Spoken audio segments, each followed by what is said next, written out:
Hello there everybody, Sam Strains here and welcome back to the Railway. Today I'm looking at yet another brand new Hornby model in TT scale.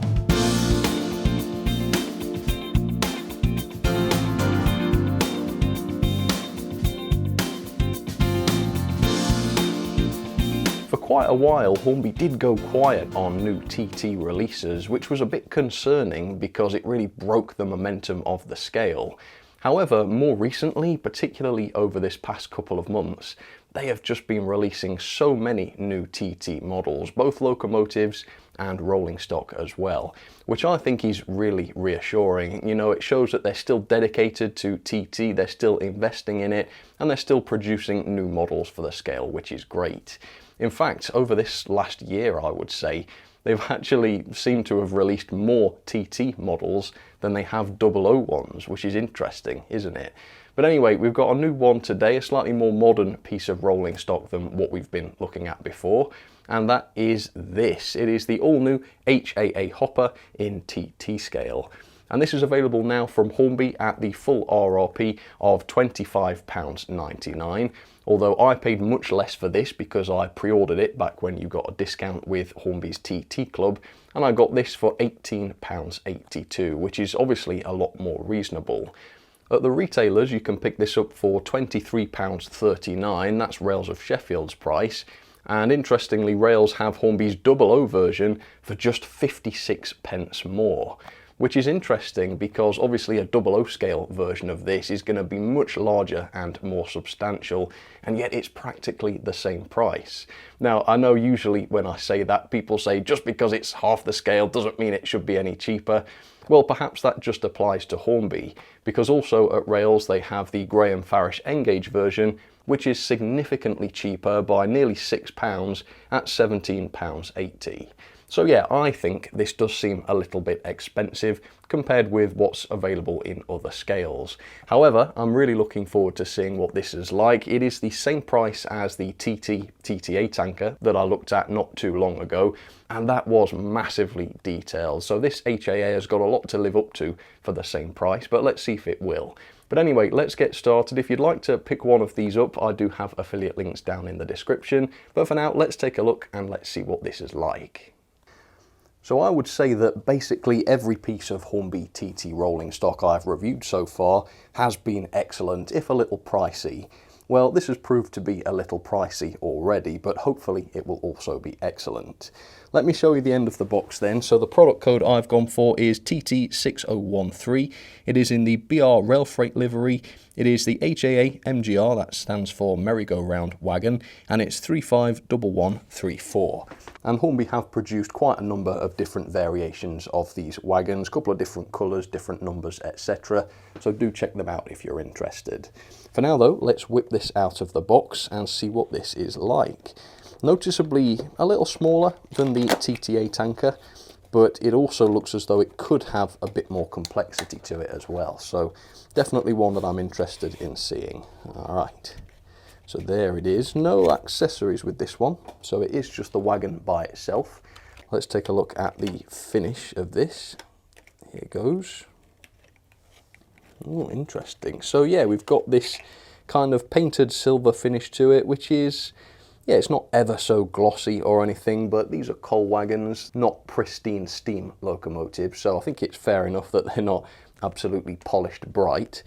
But yeah, inside the hopper there is a lot of detail, which is actually quite delightful at TT scale, isn't it? Because it's all so tiny, but it does seem to have full interior detail, which is awesome.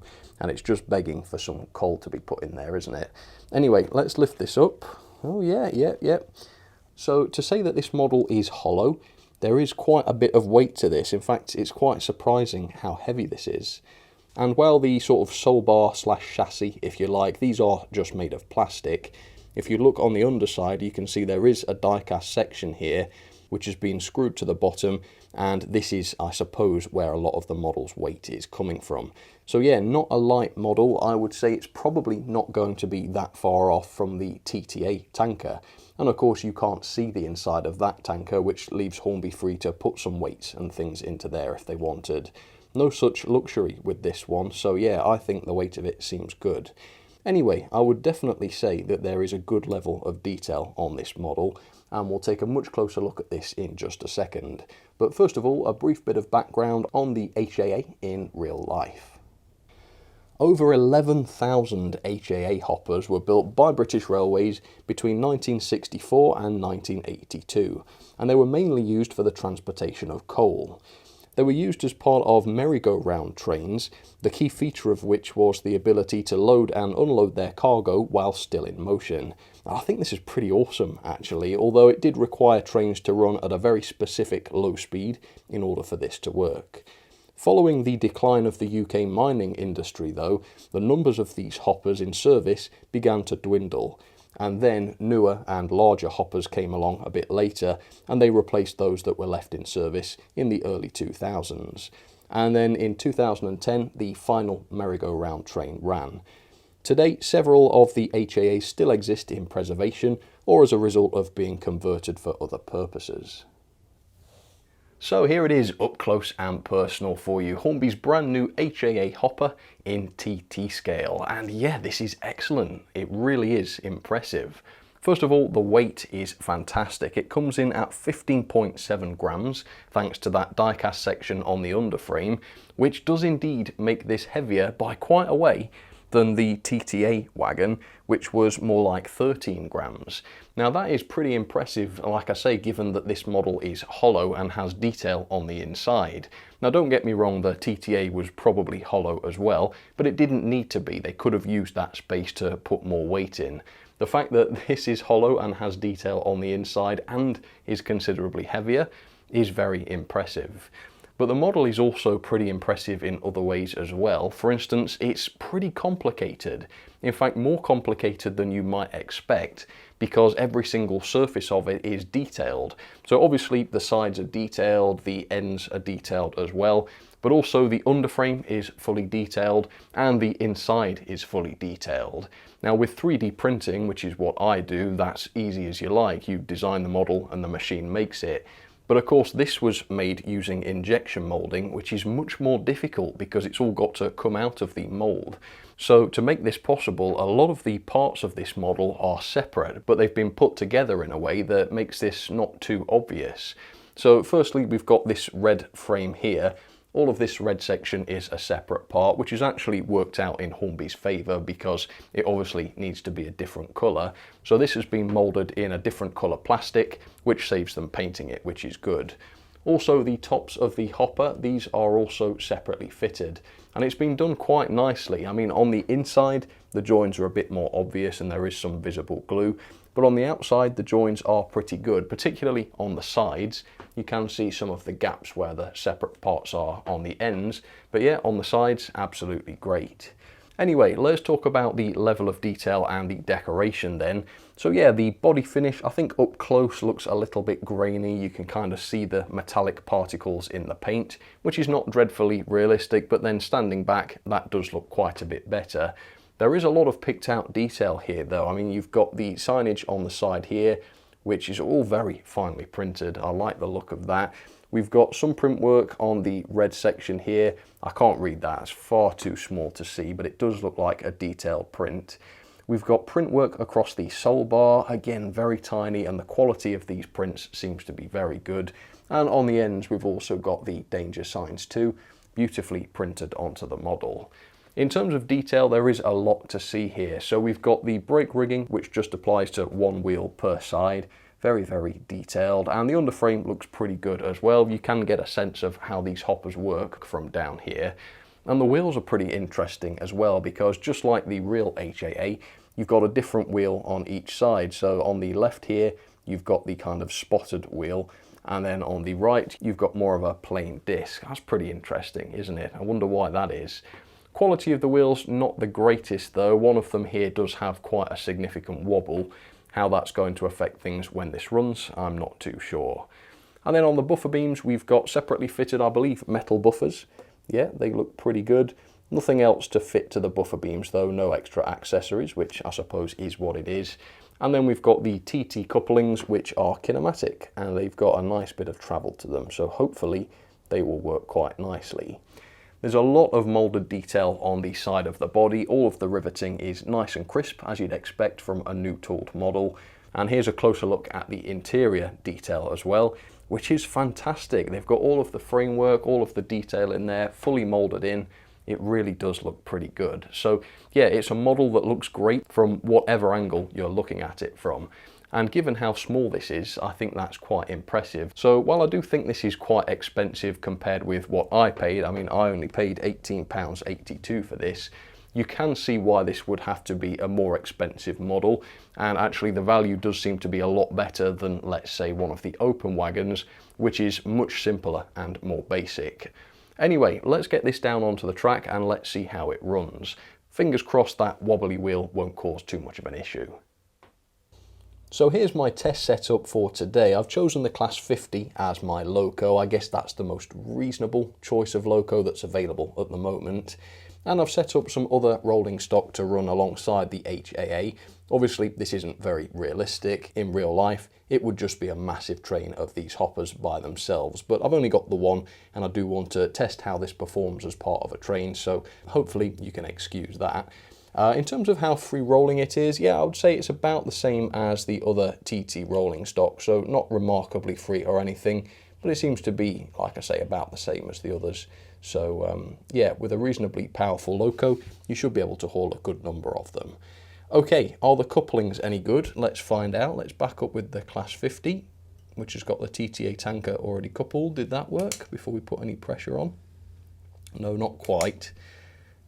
I did think maybe that would work with the HAA being a bit heavier, but no, it hasn't. So it might be that we have to push it against the other wagons before it does work. Oh, no, it didn't. Right, so what's going on there then? Maybe I'll just have to do it a little bit harder. Ready? That must have got it. Yeah, there we go. So yeah, not brilliant for sort of shunting or whatnot, but I guess if you're going to do a merry-go-round train, once they're coupled together, it's going to be okay. But yeah, that seems to be okay. I can see it wobbling already. Yeah, it's a shame about that one wheel, because that is making it wobble quite a lot. Okay, well with that, let's set it off. Oops. I think I set it off a bit too briskly there. Yeah, coupling not the best on that front end. Yeah, it's got it now. It really didn't want to grab it though, did it? Okay, try again. 50%. Let's see how this runs. Right, I have slowed it down a bit from 50 because I forgot how fast the Class 50 goes. But yeah, I think that looks more sensible. And yeah, as you can see, it is absolutely fine as part of a train.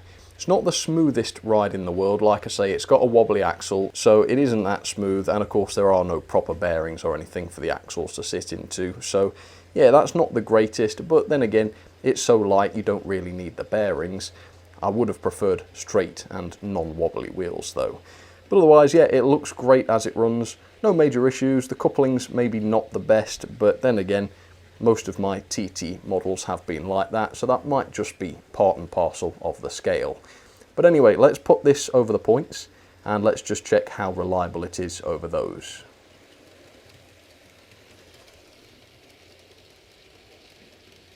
Okay, let's stop with the brake van just clear of the points, open these up, and we'll throw it into reverse, and hopefully everything stays on, paying particular attention to the HAA.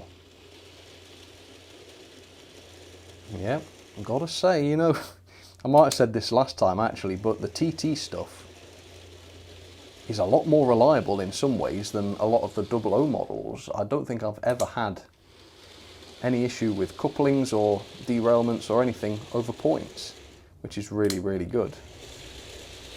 Go on then, let's do it really fast. Ready? Ooh. Yeah, and that Class 50 is quick. But yeah, absolutely no issues. Okay, let's have some ratings. So the level of detail I've given 5-star. I would say on the whole this is every bit as detailed as the fantastic TTA tanker was. Perhaps the underframe's not quite as detailed on this, but then the hopper body itself is massively detailed, even on the interior. It still does have a great level of underframe detail though. All of the moulding quality is great, there's tons of decoration, quality buffers, separate parts, brake rigging, etc. It all looks great. I do mark things comparatively, so I'm not marking this down for not having things like sprung buffers or screw link couplings, because I've never seen those features in TT. I suppose if I do start seeing those features, then I'll take it into account, but for now, there is no way to fault the level of detail here. They've done a really good job. Performance is slightly less than perfect, but still pretty good. It stays on the track, it works over curves and points, no issues like that. I did find a wobbly wheel though, which means that the ride isn't the smoothest in the world, and as you could see, getting this thing coupled up wasn't the best. In fact, I had to intervene, which is something that I've had to do quite a bit with TT models. So not 5-star on performance, but overall it is okay. The quality then is 4-star. I would say the quality is slightly better than on the TT8 tanker, because this does have a bit of a die-cast underframe, which really does improve the weight and the quality feel of the model. It doesn't quite get 5-star because obviously it's got that wobbly wheel, and I did notice the odd bit of glue while I was shooting the close-ups. You might have seen that as well. The finish is also not the greatest in the world. It looks fine from a distance, but up close a little bit grainy looking, so I can't give it a 5, but overall, yeah, the build quality is absolutely fine. I wouldn't really have too much to complain about here. Value for money then. Now, I paid £18.82 for this, which I think would have been a 5-star. You know, that's great. Now though, the RRP is £25.99, which is quite a bit more than that, and even with the hobby rewards points that you'd get if you bought this from Hornby, it's still nowhere near as affordable as it was when I pre-ordered it. Obviously you can get this at the retailers for £23.39, which is probably your best bet at the moment, but again, it's still quite a bit more than it was. So it's a little bit frustrating that now you've got to pay nearly £5 more than I did for this, but it is a high quality model. It does have a fair bit of complexity to it, so I don't think this is a rip-off by any means. Overall then, that is a really good score of 8.70 out of 10, or a grade of B, and into the logbook it goes, where it is top place, yep, just beating the TTA. And I do think that is deserved thanks to the slight improvement in quality over the TTA. So yeah, Hornby's TT rolling stock is definitely heading in the right direction, isn't it? So there you have it then folks, that was my review of Hornby's new HAA in TT scale. Not perfect of course, there is a bit of room for improvement, but generally speaking this does the job, doesn't it? I don't think it's dirt cheap or anything, but I do think it's better value than some of the much simpler TT rolling stock that Hornby has to offer, which is actually not that much cheaper than this. So yeah, it's not cheap, but you do get quite a lot for your money, which I think is great. So yeah, beautiful looking model. Do comment down below, let me know what you think. But for now, I'll leave it there. Thank you very much again for watching. Check out the affiliate links if you're interested in getting some of these, and I'll catch you on the next one. All right, thanks again, folks. You take care.